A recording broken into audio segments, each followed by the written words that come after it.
दोस्तों मेरा नाम है प्रियंक और आप देख रहे हैं बीइंग साइंटिस्ट चैनल में आपका स्वागत है। अक्सर जो है आपने देखा होगा जब भी 4-5-6 महीने का बच्चा होता है और उसके जब दांत आना स्टार्ट होते हैं तो उसे दस्ते लगना स्टार्ट हो जाती है। तो क्या इसके पीछे रीज़न होता है और किस तरह से आप जो बच्चे को नुकसान होने वाला है उसको कम से कम कर सकते हैं, जानते हैं इस वीडियो के थ्रू।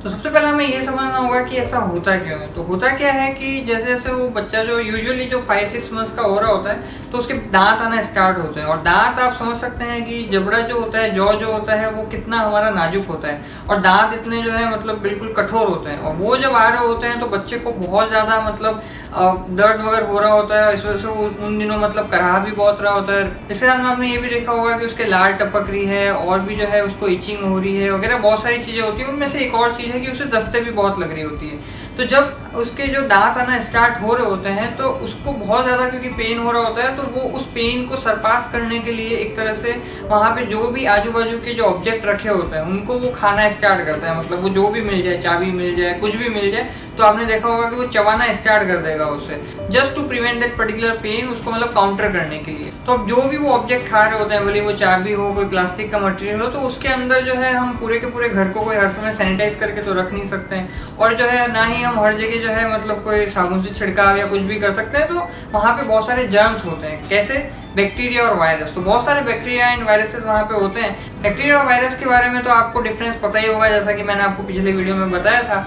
तो वो जो है वहाँ पे एक तरह से जर्म्स वहाँ पे प्रेजेंट है और जैसे ही आपका बच्चा जो है उन सब चीज़ों को खाएगा, छुएगा, मुंह से लगाएगा, तो वो उसके अंदर, बॉडी के अंदर जाएगा और वो वहाँ पे जर्म्स जो है अंदर जाके उसे इन्फेक्शन करेंगे।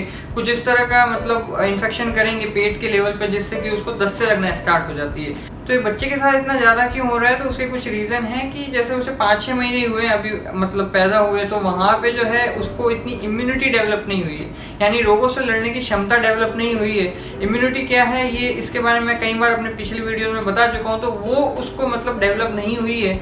और उसके साथ साथ में क्या होता है कि 6 मंथ्स के आते आते हम जो है मतलब ब्रेस्ट फीडिंग या स्तनपान कराना भी जो है थोड़ा कम कर देते हैं। और ब्रेस्ट फीडिंग जो है बहुत ज़्यादा एक इम्पॉर्टेंट सोर्स है एक बच्चे के लिए अपनी माँ से बहुत सारे इम्यूनोग्लोबुलिन होते हैं उनको रिसीव करने का, पर्टिकुलरली जो है IgA को रिसीव करने का।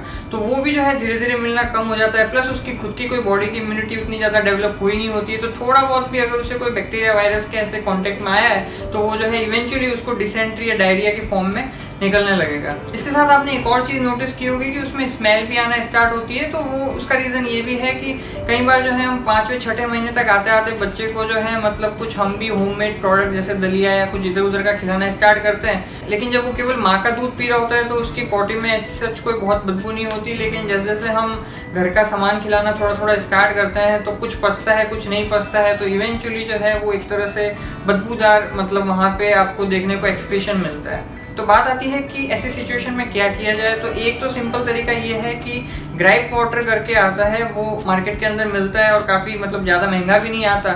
उसके अंदर जो है कुछ आयुर्वेदिक जैसे सौंफ वगैरह ऐसी कुछ चीज़ें रहती हैं जो कि एक तरह से हर्ब्स हैं।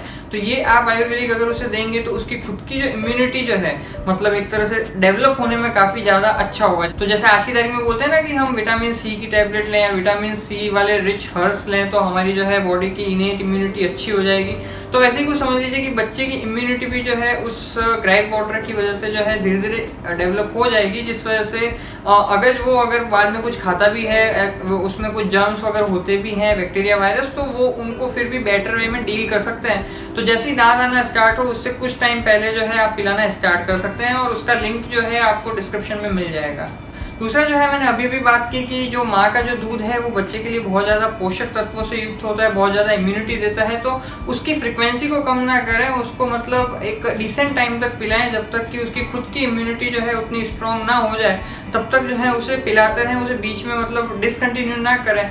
और अगर आपको मान लीजिए कुछ खिलाना ही है या आप कभी नहीं जो है वो ब्रेस्ट फीड कर पा रहे हैं, ऐसा कुछ सिचुएशन है, तो फार्मूला मिल्क आते हैं वो जो है आप कंसिडर कर सकते हैं। और फार्मूला मिल्क भी जो है उनके कुछ जो है मैंने डिस्क्रिप्शन में लिंक दे रखे हैं, आप जाके देख सकते हैं और खरीद सकते हैं। तो वो जो है आप कंसिडर कर सकते हैं और अपने बच्चे को दे सकते हैं। और फिर भी उसके बावजूद भी अगर ऐसा होता है कि उसको डिसेंट्री लगती ही लगती है, तो उस डिसेंट्री या डायरिया होने के चक्कर में मतलब बहुत सारे जो मिनरल्स का, बहुत सारे वाटर का लॉस हो सकता है। तो उस वाटर का, मिनरल का लॉस करने के लिए जो है एक तरह से बहुत सारे मार्केट के अंदर ऐसे आइटम आते हैं, जैसे आपने सुना होगा WHO ORS दे दस्त और उल्टी से जल्द आराम। तो उस तरह के बहुत सारे आते हैं जो कि अगेन वो भी आपको डिस्क्रिप्शन में मिल जाएगा, आप वहाँ से देख सकते हैं। तो ये सारी चीज़ें दें जिससे कि बच्चे को एक तरह से चांसेस सबसे पहले तो कम हो कि उसको उल्टी वगैरह, दस्त वगैरह हो, और दूसरा अगर हो तो आप जल्द से जल्द उसे इस तरह का ORS टाइप का घोल पिला के उसके डिहाइड्रेशन की प्रॉब्लम जो है एटलीस्ट सॉल्व कर सकते हैं। उसके बावजूद भी अगर जो है सिचुएशन कंट्रोल में नहीं आती है, अगर बच्चा फिर भी जो है मतलब उसको फीवर आने लगता है, उल्टी बहुत ज़्यादा हो रही है, अगर ऐसी सिचुएशन परसिस्ट करती है, तो यहाँ पे कोई यूट्यूब पे कोई बहुत ज़्यादा विशेषज्ञ नहीं बैठे, ना मेरा वीडियो देखें ना किसी और का, सीधा तुरंत जो है डॉक्टर के पास में जाएं, क्योंकि आखिरकार ये आपके बच्चे का मामला है। तो आज के लिए इतना ही, फिर आपसे मुलाकात होगी। जय विज्ञान।